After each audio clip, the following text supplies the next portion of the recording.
stand here just so inspired and informed by what we heard this morning. And I tell people at our school all the time, because things are challenging, that just to revel in great moments and just celebrate them for what they are. And I really would hope that y'all, City of Marietta, what y'all are doing, this group here, we can just revel in this presence together. And the extraordinary people who are in the room trying to do this work. And the people we heard from this morning, if you're somewhat not involved in education, I mean, these were rock stars of the work that are here, and they believe in you. It's not a coincidence that people have come here to be with the leaders of the Marietta City Schools. We know what y'all do. Anyway, I'm Yates, and I'm the executive director of the Atlanta Speech School. We're an 80-year-old institution, and our work over 80 years has been a very simple one. It's to bring literacy to Georgia's most vulnerable children. Originally talked, because we were working with children who are deaf, we talked about making sure that our children had a voice. And we opened our school as a free school, and a boy had a cleft palate report in the paper the next day on June the 7th, 1938. A 16-year-old boy walked 15 miles to get to the speech school because that was his only access to have a voice. It's brutal 80 years later that same type of limited access exists for so many of our children. But when I heard Grant say earlier, it's a shame we have to pull a child out of Marietta City Schools and go to another school where you'd have to pay with a child who's dyslexic. I do want to put in just the blatant plug for the speech school. We've never turned away a child in family and financial need in 80 years. We are all about the social justice of literacy. We are all about the truth of this quote, that once you learn to read, you'll be forever free. Said over 150 years ago by Frederick Douglass. And the story of the incredible new biography of Frederick Douglass and how he acquired his voice is a must read for anybody. I would urge y'all to read that book. So, for us though, in our work, because we're focused on campus on children whose neurobiological differences mean that access to literacy is going to be very challenging for them or they're in crisis. Beyond our school, our work is to break the cycle of illiteracy for families who've experienced generational lack of access to educational opportunity or denied access to educational opportunity. And that can sound like a mouthful, but the one words you just won't get us to ever utter out of our mouths, no matter how much you torture us, whatever you do, is we will not talk about poverty. We will not talk about poverty because poverty is the result of denied access to educational opportunity. And it's breaking that cycle of access to literacy. Poverty does not cause illiteracy. Illiteracy causes poverty. And illiteracy is the result of a lack of access to the science. Incredible to hear Jennifer Lawson say this morning, who's one of the most brilliant educators I know, I left college and I didn't know how to teach. If Jennifer didn't know how to teach, and one of the epidemic failures of our country recognized by the National Institutes of Health in 2001, our colleges of higher education have completely failed our teachers in preparing them to meet our children where they are. Teachers for whom this is a calling who've not had access to the science. So for us, sometimes people talk about a calling. If you want to think about a calling and what you should do in life, think about what hurts your heart the most. So for us at the speech school, the thing that hurts our heart the most, the numbers are shocking around the fact that essentially a third of our state and country's children read, but it's the disproportionality based on zip code, race, and ethnicity that is so painful and so irresponsible of us as a country. So if I just had this group of people on this side of the room stand up, if y'all will just stand up, and if I can get the people in the back who are sitting in the chairs to stand up. All right, so this is children in Georgia. What group of children is this? Do you know? These are readers. All these children will read proficiently in 4th grade. What demographic do they represent? Children who aren't on free and reduced lunch. 58% of our children who aren't on free and reduced lunch, as Grant talked about earlier, my dad would have lived in the finger bowl section, if you want to look up what finger bowl section is all about, would be proficient readers. Y'all can sit back down. Over here, these 3 tables would stand up. If y'all would stand up. No, y'all sit down. Oh, no, y'all, no way. All right, so these are the children who are receiving. Okay, Gary was begging for interaction earlier. I'm going to grovel for interaction. This is the group of children who are receiving free and reduced lunch, who are proficient readers, and who will have the chance to decide their own future in Georgia schools. The rest of you who are receiving free and reduced lunch will not. You will have your lives decided for you. So if you'll sit back down, and now if this group will stand back up again. These are our white children in Georgia. 46% of our white children in Georgia will be proficient readers. So that's that group, and 54% will never be proficient readers. Now, if this group will stand up. And this is the 22% of African American children who will ever be proficient readers. So can the white children stand up again? And look at the white children compared to the African American children. Now, if you 4 people will stand up, y'all can sit back down over there. You've got enough privilege. Y'all stand up. Now, these are the Hispanic children who will ever be proficient readers in Georgia. 26% of our Hispanic children will ever be proficient readers. Thanks, y'all can sit back down. In the Atlanta Public Schools, it's 73. We do better in the Atlanta Public Schools of teaching white children to read than any other district in the country. 73% of white children in the Atlanta Public Schools are proficient readers as compared to 17% of African American children. Children not on free and reduced lunch, it's 69% compared to 15%. Now, those are the numbers. Now the thing is, and Alyssa, you saw this yesterday, this is the guy to blame for all of this. You always, going back to Gary's point, you got to not look for a remedy, but you got to look for a solution, and you don't want to just react to something, just to a symptom. You got to go back and blame this clown. And who is this? Anybody know who he is? 1440, he invented something to change everything. Gutenberg invented the printing press in 1440. Europe went from 30,000 books in 1440 to 12 million by 1500.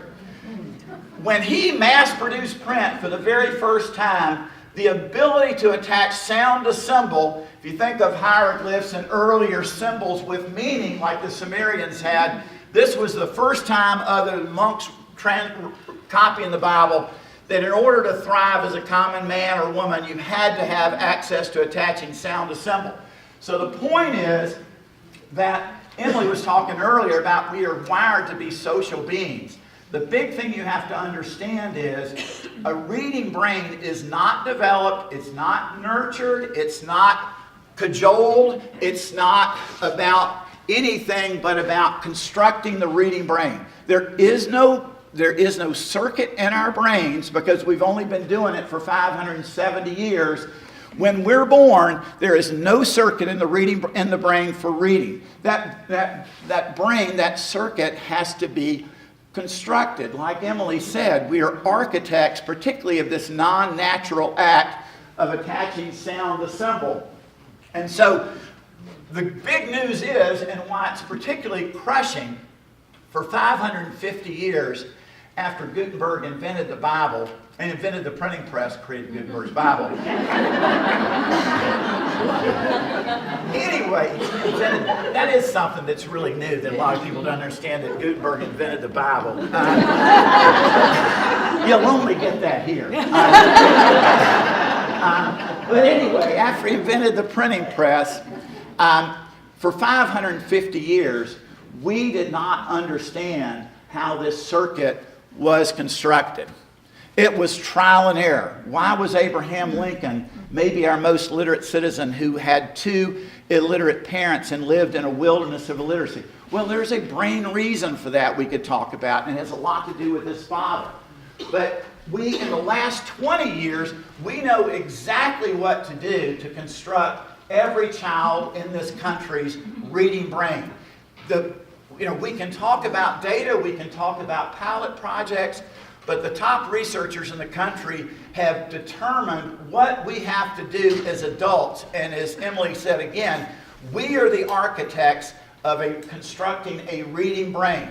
And the National Reading Panel that was formed in 1997 and issued their report 20 years ago told us what has to happen in kindergarten through 3rd grade to explicitly teach the reading brain. We call it monitoring and teaching the reading brain around knowing where we find each child, as Grant said, when they enter our kindergarten, and how do we teach to that specific child. And they came up with 5 elements, that the big 5 of teaching reading to children, kindergarten through 3rd grade. And those are phonemic awareness, vocabulary, phonics, fluency, and comprehension. Those are the big 5. And we know you can talk all you want about ecosystems, climate, social and emotional health that are critically important, but if an elementary school does not have a 2-hour block of its day spent on the big 5 and another block of 30 minutes for kindergartners and 45 minutes to an hour of a writing block, there will not be reading brains constructed for children. I don't care how hard you try. And it's not a matter of deciding on an approach. There aren't multiple approaches. There's only one science of constructing a reading brain. And when somebody deviates from that science, then you aren't doing your job. And I can say this not as anybody who has any expertise myself. This is by observation of expertise, because again, we're working with children who have neurobiological differences in that construction. So, again, we've heard enough today where we can have some interaction. When is the first time that an adult becomes the constructor of a child's reading brain? When does that happen in a child's life? In the womb, right. And so it happens in the womb, and generally it happens, but in the womb, with respect to the construction of the reading brain, it happens in the last trimester. When the auditory channel is complete, then the baby can hear mom's voice in the womb. And how does mom's voice, from thousands and tens of thousands of years, what does mom's voice need to sound like? And I did this with Alyssa, I was talking. So if you want your baby to go to Harvard, and you tell your baby in the last trimester, you talk to her and say, I want you to, I so hope you go to Harvard. How are you going to say it to her? You're going to speak to her. Yeah, you're talking to her in the room. Then I would say, little baby, when you grow up, you're going to go to Harvard. Where do you want to go? Well, the whole point is, by natural selection, we talk in a high-pitched voice to our babies in the womb because of the fluid in the womb. The outer hair cells of the cochlea are the ones that respond to high-frequency sounds. If you say, I want you to go to Harvard, baby, those low-frequency sounds never reach those hair cells on the inner part of the cochlea in that fluid. So the point is that the babies, that activity in the womb, and this is brand new research in the last 5 years from Patricia Kuhl at the University of Washington. We used to think that phonemic awareness, knowing the 44 sounds in the English language, were taught in kindergarten and first in pre-K and kindergarten as a reading skill. Now we know the first phonemes are mapped in that last trimester of pregnancy based on mom's interaction with the child. So what we're doing is we're not going to go into the big 5, kindergarten through 3rd grade here. We just don't have time to talk about that. But I'm just telling you, without that happening in every school for 2 hours, there is no literacy for our most vulnerable children. It has to be explicitly taught because we do not have the circuit for it. So for us then, what we're looking at around reading reform is that parent-child dyad, and this so much comes from the Marcus Center. What we're going to do around reading reform is to focus on the parent-child dyad in those first years of life to make sure we support it and protect it from disruptors. So as we talked about earlier, Talk With Me Baby at Grady Hospital, the only hospital in the world where 1,500 staff have all been trained on coaching every parent at Grady Hospital on how to be their baby's conversational partner to provide that baby with the sufficient language nutrition you've already heard about before they leave the hospital. And what they don't do is they don't educate the parents. In the sense they don't hand out materials and disseminate information, because all that's going to do is make the rich richer. And a lot of the parents at Grady themselves didn't have access to literacy. And so if we tell them, you've got to read 20 minutes a night with your baby in order for your child to have a chance, and they can't read, we have done the worst possible thing. But if we say to them, and if they understand, you know what, I don't have a control over anything in my life, but the thing that matters most to me, I have complete control over, because I know talking with my baby will make my baby's brain smarter. It's that truth that if we empower parents to act on that truth can change everything.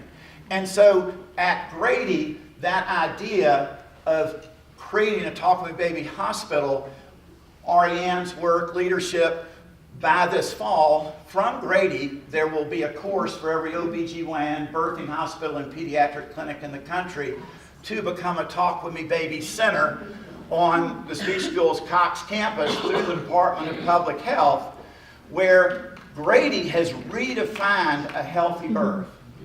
And that comes from Dr. And this is the work of Dr. Brenda Fitzgerald as the Commissioner of the Department of Public Health, of saying a healthy birth demands that a baby leaves the hospital with parents who can provide her with sufficient language nutrition. So from there, when you go on from that dyad, then around this period of time from the last trimester through age 5 is the preparation of the reading brain. And we're looking at preventing disruptors. One of the most brutal disruptors for this early development of language is the Hispanic parent who hears Tom Brokaw say that Hispanic parents need to do a better job of assimilating their children to speak and learn English. Well, I'm all for children learning English, but they do not learn English by having their Hispanic parents whose native tongue is Spanish speaking in broken English. That's a killer of a million brain synapses per second by disrupting that language of connection and love between mom, because this outside disruptor has told her she needs to speak in some other language. That's a brutal disruptor. So what we try to do in Georgia, and we've already talked about this is a course I would recommend for any school system. The Georgia Early Education Alliance for Ready Students in Harvard and the Speech School have combined on a 2-hour course about Build My Brain. What do you do to build healthy brains in the first 3 years of life? And I'm not going to show it, you've already seen it. So now we're talking of constructing a reading brain, and I'm going to jump through this, but the 3 phases are preparation from the last trimester through age 5, teaching and monitoring and teaching the reading brain from kindergarten through 3rd grade. That's the big 5. And from there, a child will expand herself as a reader because of this foundation of preparing and monitoring and teaching the reading brain by the end of 3rd grade. And to be a person who can expand his or her own reading brain in 4th grade and beyond, we have got to give this foundation so that when she reads 100 pages of a text in 4th grade, she can recognize 90 of those words so she can acquire the next 10 words in context. If she's lacked this foundation of language before she gets to age 5, then she's going to know about 50 of the words, and she's never going to be able to make the kind of progress.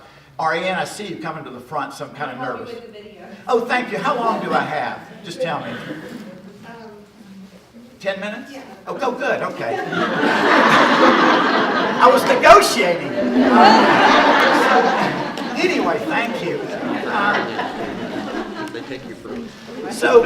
So maybe the big point I want to make today is, and having listened to other people and focus on this point.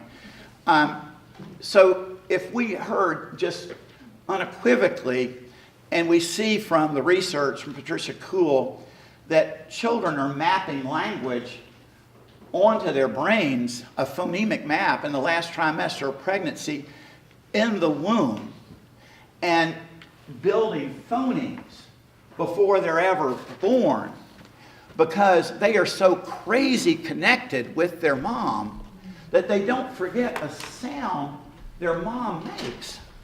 Then what does that mean early childhood education should look like for our children? If we really followed the science, would there ever be an early childhood education course on classroom management? That's the stupidest idea I've ever heard of. It would be about building relationships, as Emily was talking about before. And how do you build those relationships? How do you find your way into that dyad and become part of a triad supporting and protecting mom from disruptions and supporting mom? And where have our teachers been disrupted in entering this triad? Well, one of the worst places we see it when we look at literacy rates for African American children, and where you hear solutions that aren't based on the science, is people talking about the fact that it's African American culture for children to be seen and not heard, as if it's some intrinsic thing, rather than recognizing it's the product of 400 years of children being in danger if they're noticed, disproportionately. And as a result, when people talk about, well, loving words, and loving words being about, I believe in you and I love you so much, and comparing that to words of stop that, put that down, and thinking those aren't loving, but instead understanding cruelly those can be the most loving words that parents are forced to say to their children, because the dangers that we've imposed on families for 400 years to have a voice. So, and if you look at the work of Walter Gilliam, who will be at the speech school on March 21st, is there implicit by our most vulnerable group by every statistic on having a reading brain is what group? It's African American boys. And is there implicit bias against African American boys in preschool? Dr. Gilliam did the study. Yes, in which teachers are demonstrating the greatest bias when they look at 4 groups of children, white boys, black boys, white girls, black girls, and they watch videos of children engaged in the same type of compliant activities. Which group of teachers over-identify the African American boys as being engaged in non-compliant action? African American teachers. So desperate to protect their boys from the dangers we've imposed on them. And the cycle starts there. So going back to what Emily was talking about, executive function and self-regulation. Executive functions, as Pat Kuhl says, only happens when a child from birth to 5 builds a history of good choices, so that she can draw upon the novel choices of, do I go talk to the friend with the Atlanta United jersey? Do I defer gratification? Those have to be built birth to 5. And if all we're doing is hyper-regulating children birth to 5, we are destroying not only language circuits, but the prefrontal cortex for executive function and all sorts of other areas. So we would suggest, when you look at early childhood education, we're looking at 4 things when we're walking in a room, walking in a building. We are looking for, are they building language? Are they building executive functions? Are they building critical thinking? And are they building empathy? And if those 4 things aren't happening, and we're trying, and if you're not concentrating on those in every moment, you aren't disrupting 400 years. And I keep saying 400 years because we are now in 2019 in the 400th year, and it's no accident while Walter Gilliam's coming to speech school this year. This is the 400th year since the first doctors, lawyers, artists, and other people were forced to arrive in Jamestown as slaves. And 400 years later, when people talk about it's going to take a long time, I would suggest that we use the 400 years as our benchmark for change, not some time in the future, particularly when we know exactly what the science says. So for us, more than anything else, when we walk into a school, we are looking for whether that school is focused on any interaction that's seeking compliance from a child, unless the child is in danger, putting another child in danger. Anytime a school is about seeking compliance, those are toxic transactions defeating all sorts of parts of the brain. Or are they seeking connections with children, the same kind of crazy close connection that mom had with the baby in the womb that would make her so unforgettable that the child would want to learn everything from this teacher. That's what we're looking for. And the great news is, where could you go see a preschool center that looked like this? How far would you have to drive? How long does it take to drive from here to work, Christine? About 3 minutes. You would just have to drive 3 minutes to the Limbeck Center and walk in with this sheet, and this center that y'all opened just this fall, Tara and Christine, you will walk into a top 1% of 1% of preschools in the country focused on the science. I was stunned when Christine said every single teacher's coming back next year, in defiance of the old turnover where everybody says, who's going to stay? The money's too low. If somebody says when you're powerless, it's easy to get up and leave. These are powerful teachers who are authorized to be their best selves with children every minute of the day so children can be educated to be their best selves. And that's what goes on. And the bottom line for us is the non-negotiable. After 400 years, if we walk into a place, we'll follow the science of David Dickinson at Vanderbilt. If you walk into a room and the children are being told to be quiet and doing worksheets, leave. That's for the parent. For the teachers, we'd say stop. There is no excuse in ever telling somebody else's child to be quiet, particularly in the hometown of Martin Luther King. It is morally, neurologically indefensible.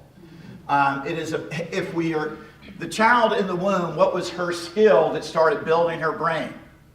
The ability to do what? What was she doing in the brain to attach these phonemes? She was listening, right?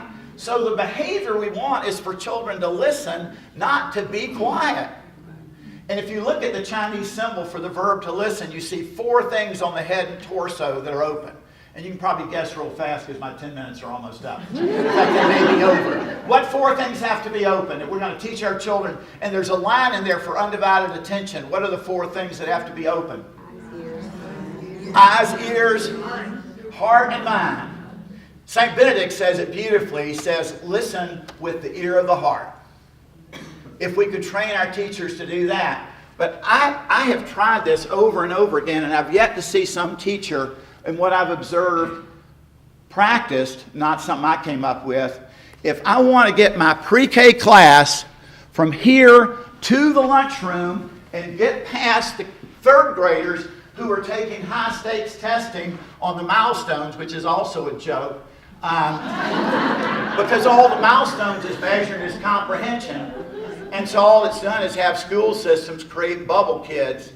And if they can get their 8 kids who are the bubble kids and move them a standard, they'll be able to keep their schools open and neglect the rest of their children because the only measures comprehension and not these underlying language abilities and reading skills if people aren't doing formative assessments like y'all are doing in Marietta and Cobb County. I mean, bubble kids. Then you can't make up that.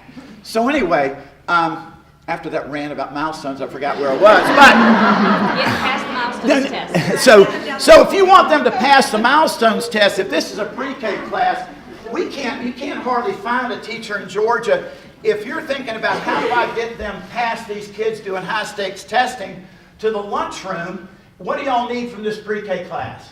What do you need, guys, for you to keep, what do you need? Class past you without ever telling my children to be quiet. Can you do that? Can you build language, executive function, critical thinking, and empathy? I'll just demonstrate what somebody's taught me. Girls, I have got a dilemma on my hands today. I don't know what to do. I know y'all got to get to lunch. Y'all are so hungry, you need your nutrition. But these guys are taking an examination, not a test, right? And they are going to have to concentrate. You're on fire. And so, now do I tell them they need to be quiet? No. Open-ended question. What do I ask them? What can we do? How can we help them? How can we be, starts with an R, respectful of them? And everybody in my class is going to say what? Be quiet. Be quiet. And I mean, in 30 seconds, we've had kids walk by fourth graders twice as big as them with a cement wall in between, going, oh my gosh, I'm powerful.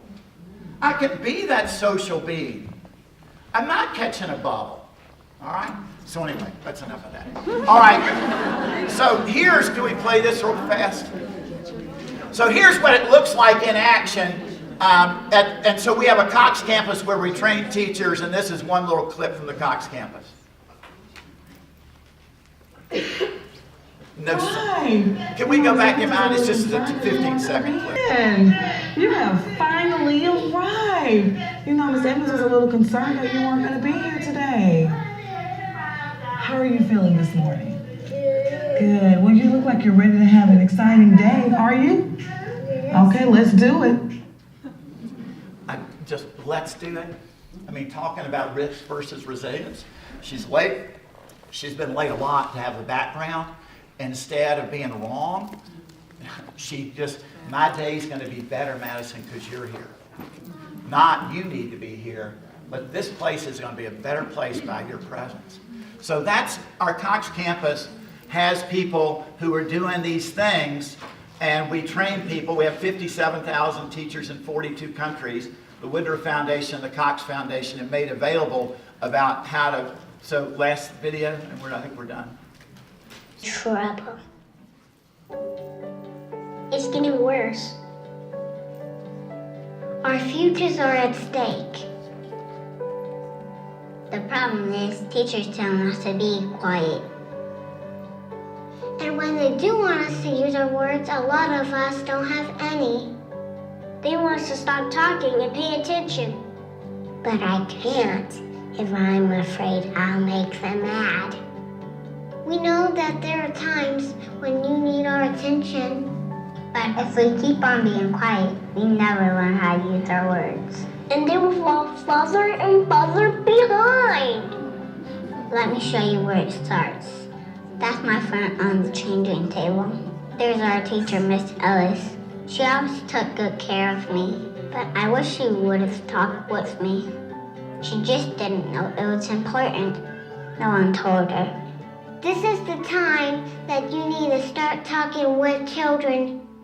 We are beginning to put work together even though you may not understand us yet. So we want to learn from you.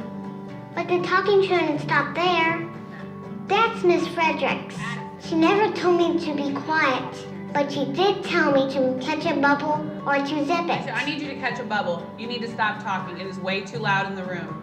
Catch a bubble? Are you kidding me? Why couldn't she just ask me to listen? Now, where do you think we'll be when we get to the 3rd grade? We're gonna be behind. That's what's gonna happen. School's gonna be hard for us. We'll have trouble with reading, trouble with writing, trouble with everything. Yeah, for a lifetime. And that's why we need you.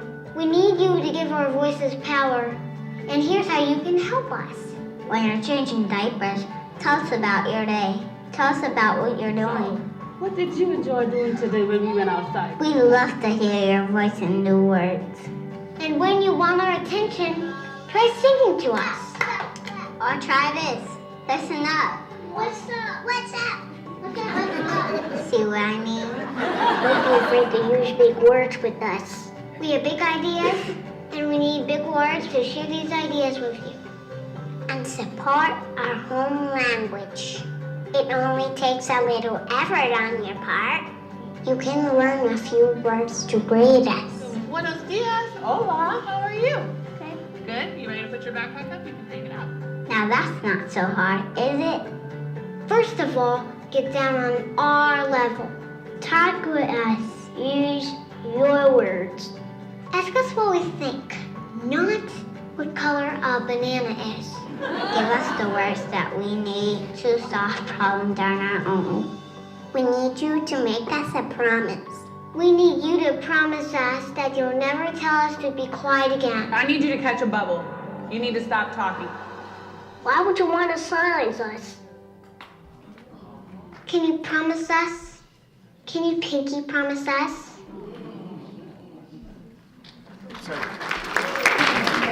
So, and our Cox campus it's all designed for public health providers, parents, and teachers of children birth to 8 on how to keep that promise and how to build these social relationships, language, and ultimately how to teach the unnatural ability for children to be able to attach sound to symbol and to read so they can be forever free. And we just keep waiting for a school district to keep the promise. It's 400 years too old and failing to keep it. So thank y'all very much. I'm sorry I ran over time.